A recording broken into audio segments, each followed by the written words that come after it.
So hello guys, what's up? Like and subscribe my channel Learning with Nishchay for learning. So Thanks. hello friends. Today we are going to read chapter of science, chapter first, chemical reaction and equation. आज हम जो chapter करने जा रहे हैं वो science का पहला chapter 10th class chemical reaction and equation रासायनिक अभिक्रियाएं एवं समीकरण हैं। तो आइए स्टार्ट करते हैं। Consider the following situation of daily life and think what happens when.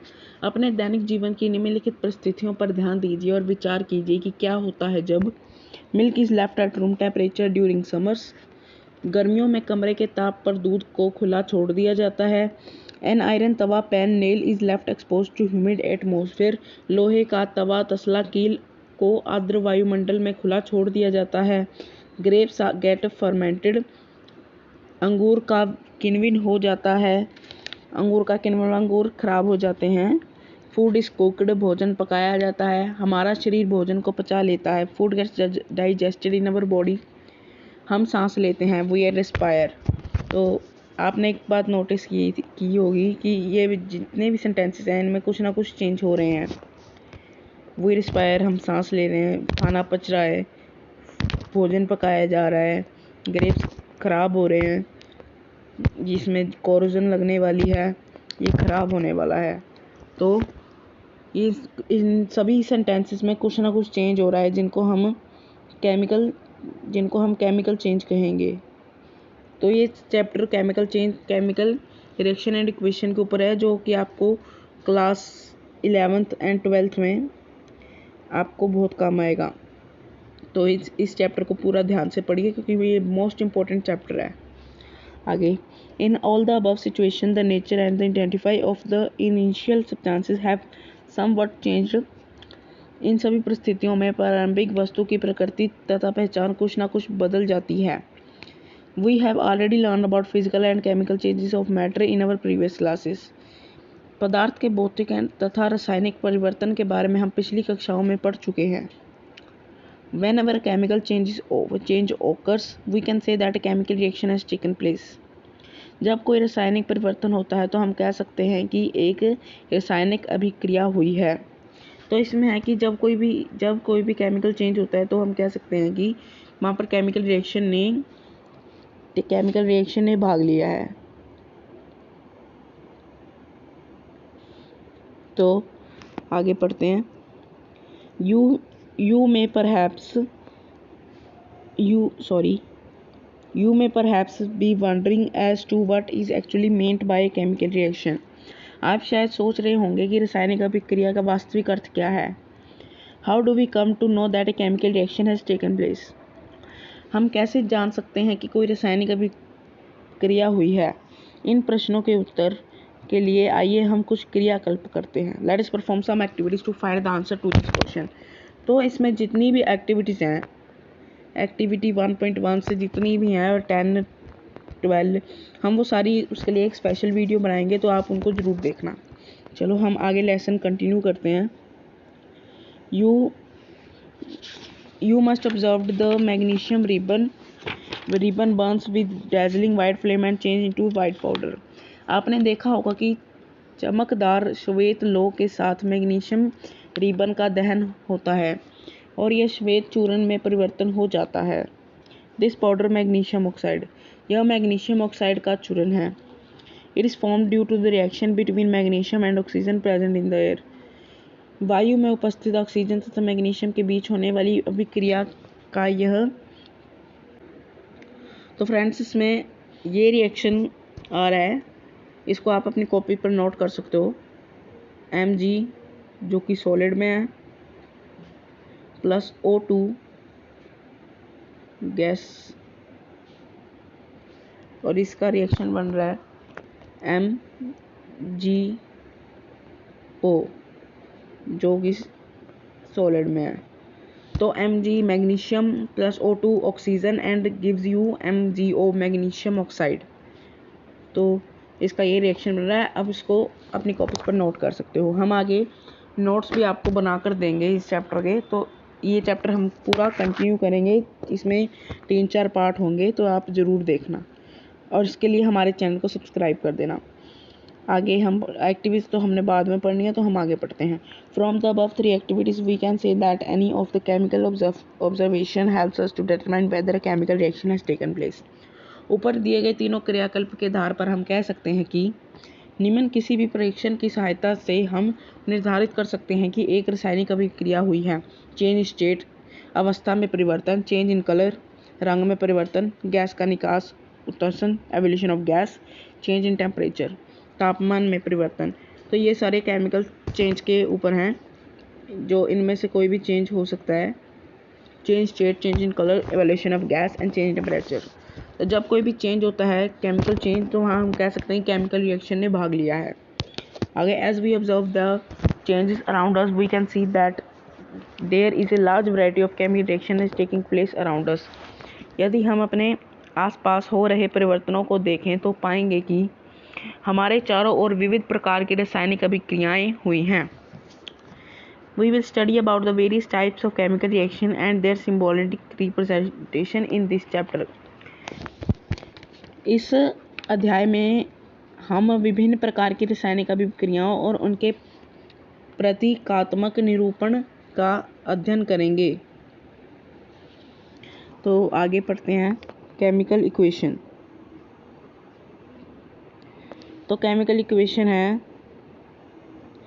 जैसे कि अब केमिकल रिएक्शन होता है तो वो केमिकल इक्वेशन के द्वारा ही बनता है। जैसे कोई रिएक्शन हम लिखते हैं magnesium oxygen plus magnesium oxide, तो उसको हमने जैसे बताया Mg, तो उसको हम केमिकल इक्वेशन के नाम से जानेंगे। तो activity 1.1 can be described as when a magnesium ribbon is burned in oxygen it gets converted into magnesium oxide.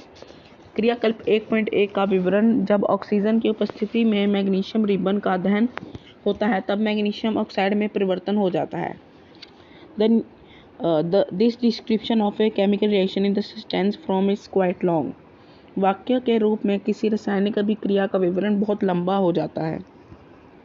It can be written in a shorten form.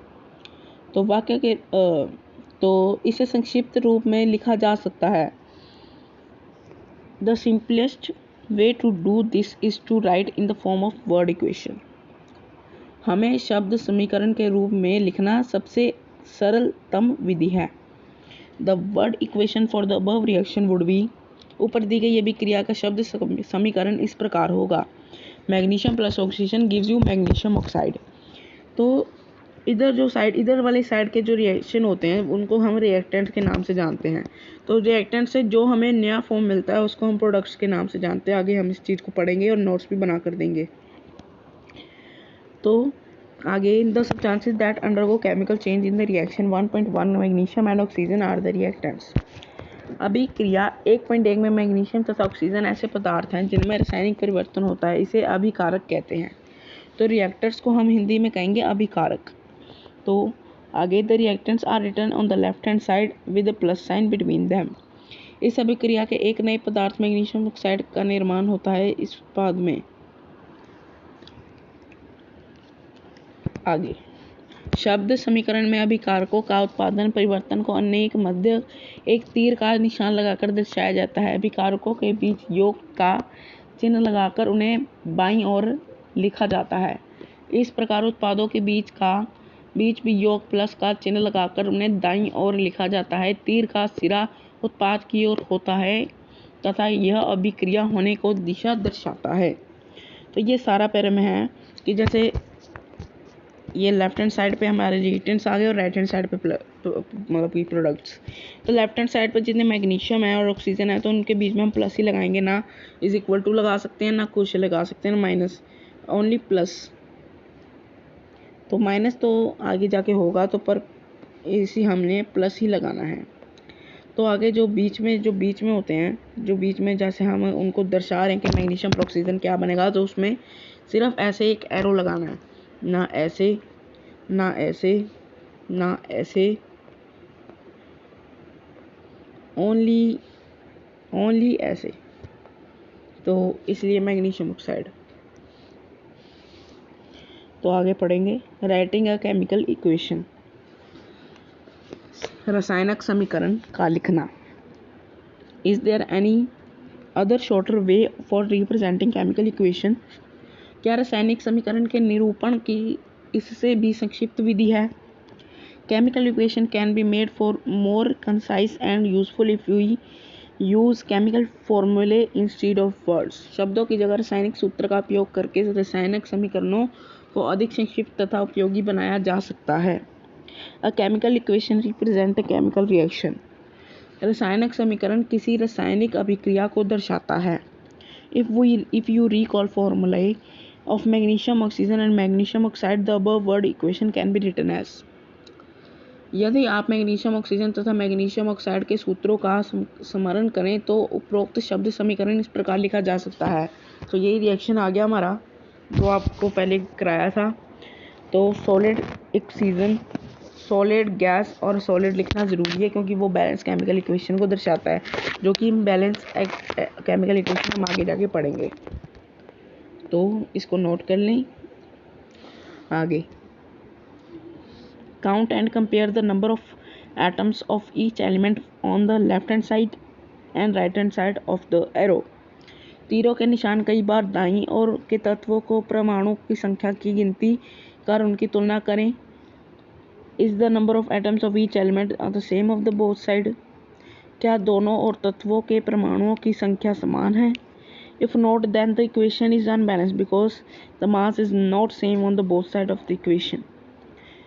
यदि नहीं तो समीकरण असंतुलित है क्योंकि समीकरण के दोनों और द्रव्यमान बराबर नहीं है।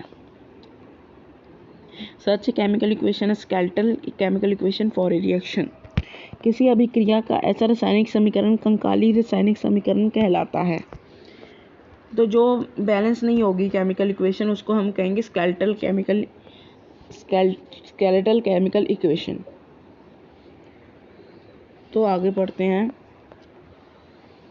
Equation 1.2 is a skeletal chemical equation for the burning of magnesium in air. तो ये जो हमारी इक्वेशन है वो अनबैलेंस्ड है, जिसको हम कहेंगे स्केलेटल केमिकल इक्वेशन। आगे पढ़ते हैं। ये हमारा टॉपिक आ गया है बैलेंस्ड केमिकल इक्वेशन, तो हम इसको पढ़ेंगे। तो balance chemical equation, recall the law of conservation of mass that you studied in class 9th. Mass can neither be created nor be destroyed in a chemical reaction. आपको द्रव्यमान के संरक्षण का नियम स्मरण होगा जिसका आपने 9वीं कक्षा में अध्ययन किया था। किसी भी रासायनिक अभिक्रिया में द्रव्यमान का ना तो निर्माण होता है और ना ही विनाश। तो हमने ये 9th में चैप्टर 3 में शायद पढ़ा होगा कि chemical reaction can neither be created और नॉर बी डिस्ट्रॉयड। तो ये हमारा law of conservation of mass है जो हमें बताता है कि बैलेंस केमिकल इक्वेशन करना क्यों ज़रूरी है। आगे that is the total mass of the element present in the products of chemical reaction has to be equal to the total mass of the element present in the reactants.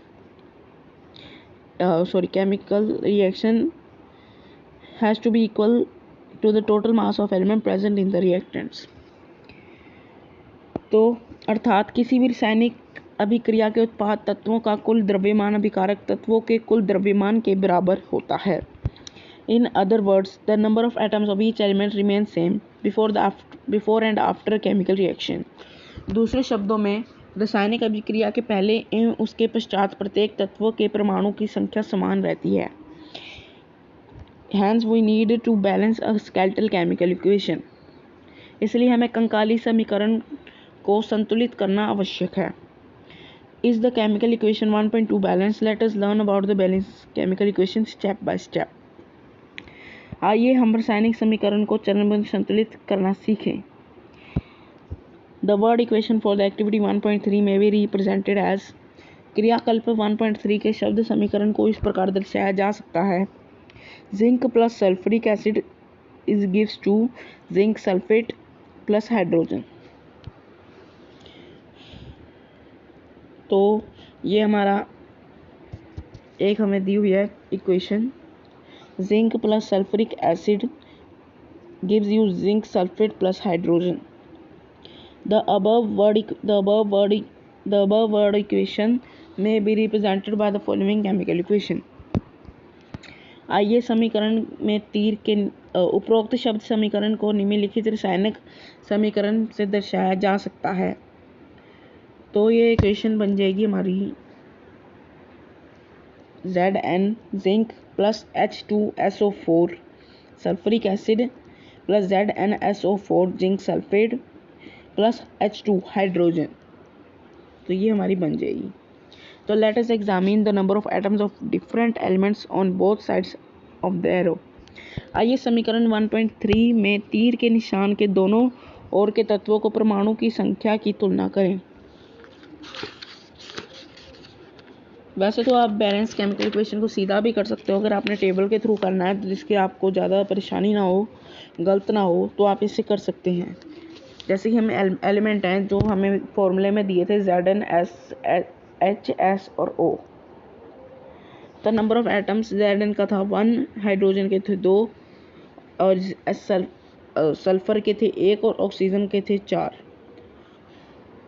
तो right hand side में हमें दिए थे 1, 2, 1 और 4। तो ये दोनों same है। तो this is a balance chemical equation. तो as the number of atoms of each element is the same on the both sides of the arrow, equation 1.3 is a balance chemical equation. समीकरण 1.3 में तीर के निशान के दोनों ओर के प्रत्येक तत्व के परमाणु की संख्या समान है, इसलिए यह एक संतुलित रासायनिक समीकरण है। Let us try to balance the following chemical equation. FeH2O Fe3O4 plus H2। तो ये आपका होमवर्क है, आपको इस सेंटेंस को इस टेबल में बनाना है।